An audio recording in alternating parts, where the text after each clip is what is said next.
member for Battle River Crowfoot, the Honourable Pierre Poilievre.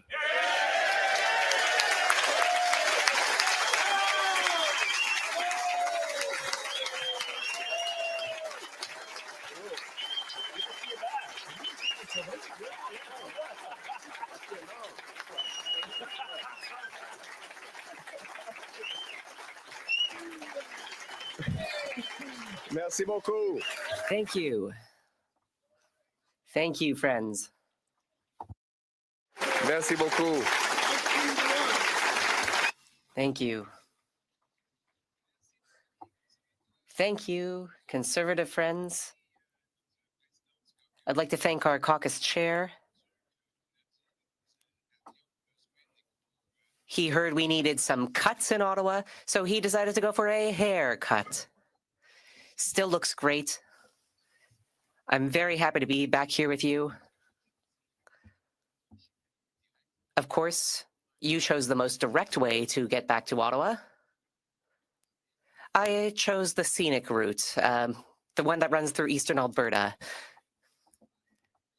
That said, I'm very pleased to be here to work for our caucus and to work hard for Canadians. Are you ready to work hard for Canadians?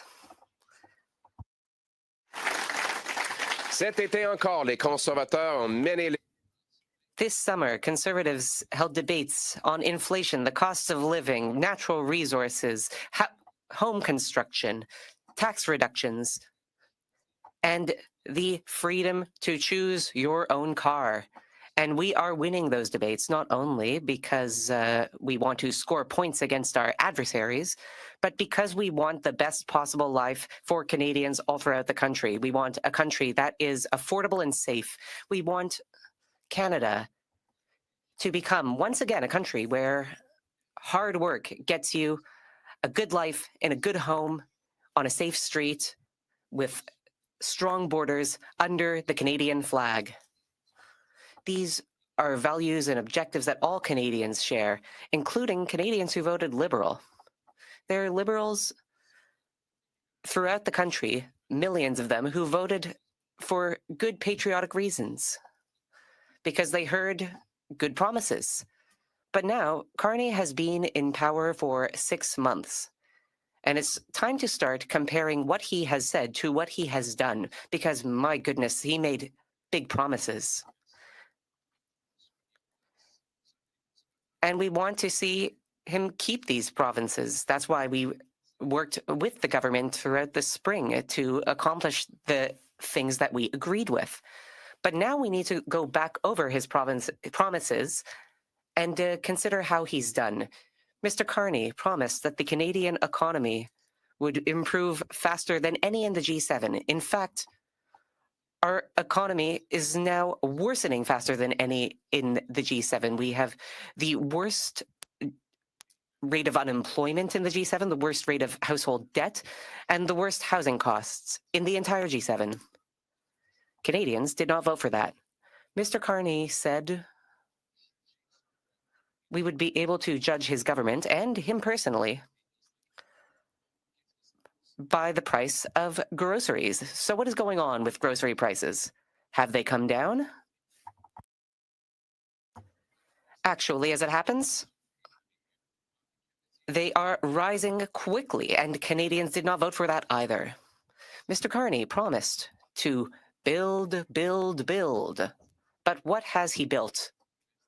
Let us start with his promise to double the rate of housing construction. His housing agency has said that the number of housing starts will actually fall another 13% in the coming years. And in Toronto, housing construction is in free fall. Today, he said he would create a new bureaucracy. After 6 months, he has not built a single home, but he will be building a new office in Ottawa. And that office is apparently going to build something at some point. But we already have the people and the businesses needed to build homes. What is the problem? Bureaucracy, that is what is holding up housing right now. And what is Mr. Carney doing? Adding bureaucracy onto bureaucracy. And that will gum up the works even more. He promised major national projects. What has he actually done? Last week, he announced 5 projects that had already been approved, some of which were already under construction. Soon, he will announce that his new bureaucracy will one day consider building the Canadian Pacific Railway. He promised elbows up, but he lowered his elbows. We would like a deal with the Americans, and we want to work with the Americans to make this happen. But despite Mr. Carney's promises to get a deal by July 21st, we see that there is no deal, and American tariffs have doubled. Canadians did not vote for that. Mr. Carney promised to spend less. But despite the fact that he has not even tabled a budget, he has somehow managed to double deficit spending. Not only that, Canada has lost $60 billion of net investment, the worst performance we have ever had. He said that after 10 years of a Liberal government driving up costs and crime, everything would be different. But what we are seeing is everything is worse. Affordability is worse. The housing scene is worse. Unemployment is much worse. The tariffs are worse. And immigration is worse. Mr. Carney promises one thing and does the very opposite, like every Liberal. We want to work to make things better. We will collaborate with the government when they suggest something constructive, and we will oppose proposals that are negative. We will not only oppose, we will propose. We will propose ideas to bring Canada forward and improve the lives of Canadians. We will propose real solutions to the housing crisis, lifting the GST for all home purchases under 1.3 million. Lifting the capital gains tax for people who are reinvesting in housing construction. Incentivize municipalities to cut housing taxes. And free up the land to build more and slow down immigration so that housing can be built faster than the population grows. Conservatives have a mission. We are aimed at affordability, safe communities, a united country. For this reason, we are willing to work with anyone from any party to achieve our goals. We will propose a Canadian Sovereignty Act, which will get rid of red tape so that we can quickly build hydroelectric projects, pipelines, ports, and more besides. It is by lifting taxes and getting rid of red tape that things get done. Our mission is to restore the promise of Canada, where if you work hard, you can get a good house on a safe street in a country united under our proud flag. Let us work together and work hard to make that happen. Thank you, friends. Merci beaucoup. Thank you. See ya.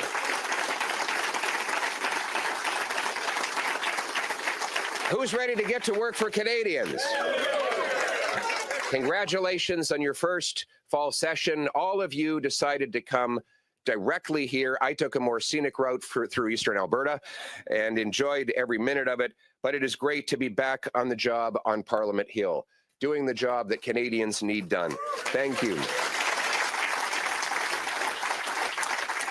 Over the summer, we led the debate on job security, inflation, home building, natural resources, crime, drugs, and so many other issues. And we're still getting started. Our goal is a Canada where hard work is rewarded, food and homes are affordable, streets are safe, borders are secure, and everyone is united under our proud flag. These are things that all Canadians want, whether they voted for us or voted for Liberals. In fact, the Liberals made a lot of really wonderful promises. And we wanted them, the good promises, the ones we agreed with, to succeed. And that's why we collaborated in the spring session to help get things done that we wanted. And even though they were often too small and too late, we wanted to be a helpful part of the solution. And we want for the country to succeed. And that's why we need to take a very careful look at Mr. Carney's many promises and compare them to the results. Do the words match the deeds? Let's go through them one by one. First, he promised the fastest growing economy in the G7. He's delivered the fastest shrinking economy in the G7, with the second highest unemployment, the worst household debt, and the worst housing prices. That's not what Canadians voted for. He said that he should be judged by the prices at the grocery stores.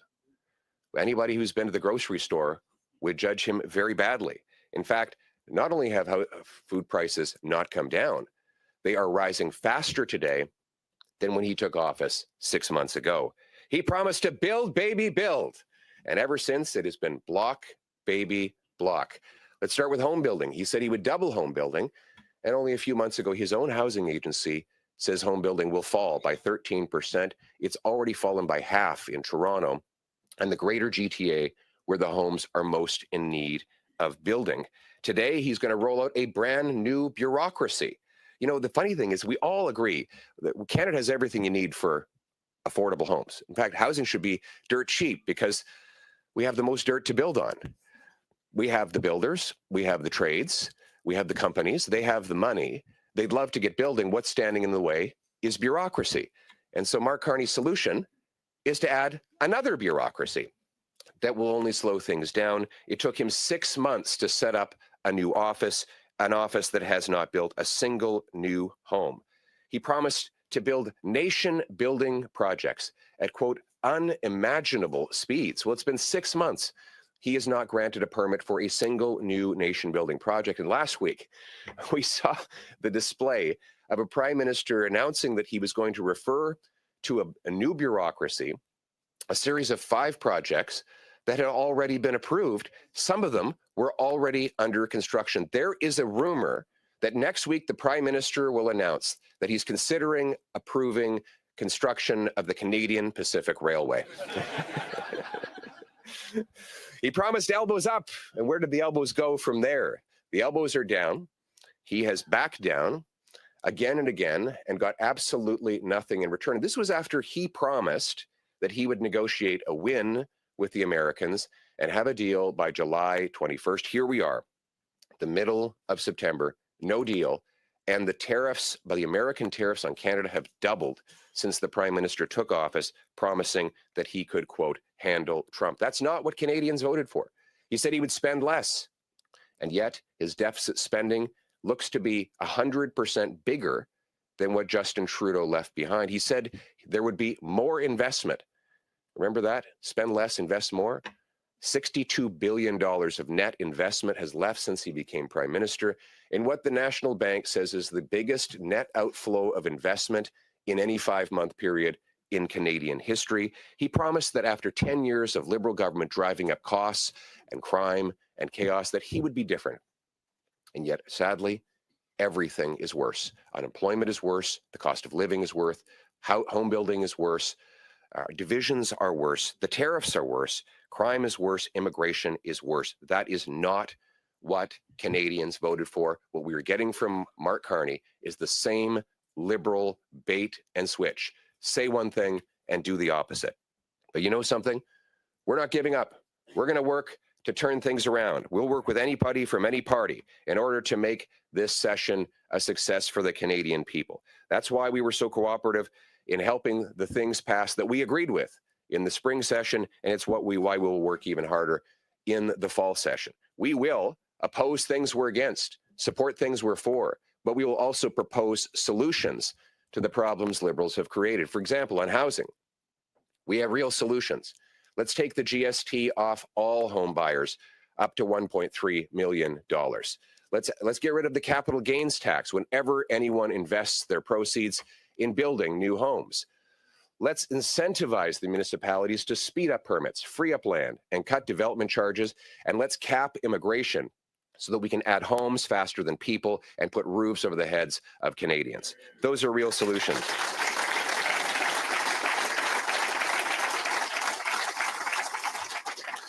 Real solutions to reverse the Liberal crises of crime, of costs, of home building, of immigration. Real solutions to make our country stronger and more united. Our mission is stronger take-home pay with lower taxes, affordable homes, and food. Safer streets by locking up the criminals that Liberals have turned loose. Solid borders by bringing immigration under control. A self-reliant Canada by passing this Canadian Sovereignty Act to open our country up for business, remove the bureaucracy, and build pipelines, ports, power lines, mines, LNG plants, and more. We need to get building to put our country first with money-making projects, not money-losing projects. Our goal is a Canada where people can afford their lives and they can live in safe streets. We want to bring down costs, lock criminals up, pump the brakes on immigration, get shovels in the ground and paychecks in pockets. Our purpose is to restore the promise of Canada, a Canada where hard work is rewarded, where homes and food are affordable, where streets are safe, where borders are solid, and where our flag flies proudly above a united country. Canada, let's get to work. Thank you. Thank you.